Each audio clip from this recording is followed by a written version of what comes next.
Now, understanding that the believer's citizenship is not in or of or with or centered on this world, but in heaven,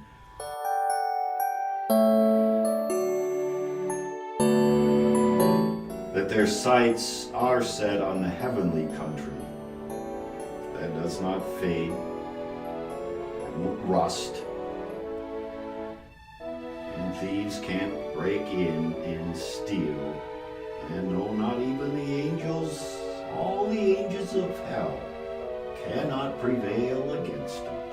It's the invisible kingdom that Jesus is speaking of here in John 18.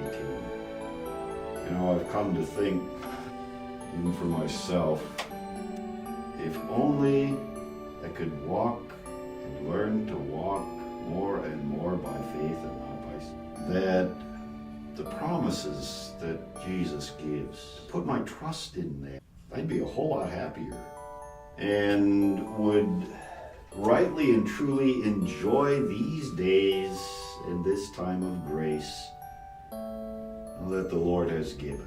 I want to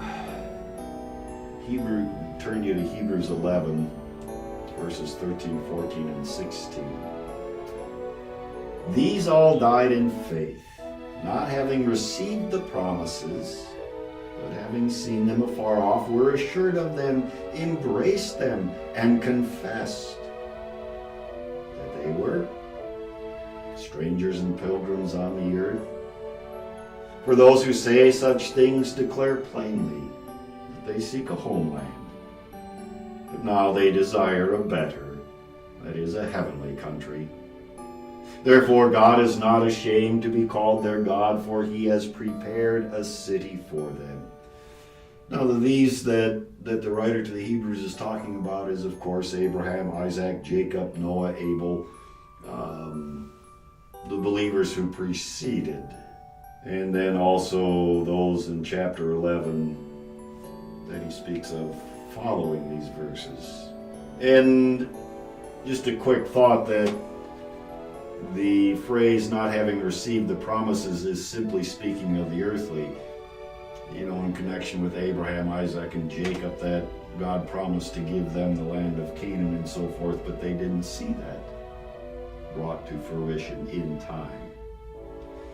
It doesn't mean that they did not have faith, because it clearly says, doesn't it? These all died in and embracing the promises brings about that confession that they were strangers and pilgrims on earth.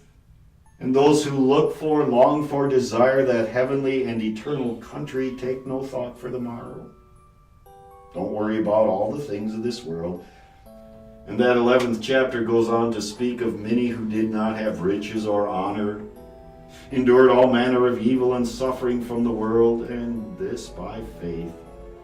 Heaven is our native land, and firm it ever stands, because it is not of this world, because Jesus is the Lamb of God who takes away the sins of the world, because he is risen, the victorious King, and his kingdom and dominion and power stands forever. And as his servants by faith, if you're in his kingdom, you also are victorious because of Jesus. Heaven is our country.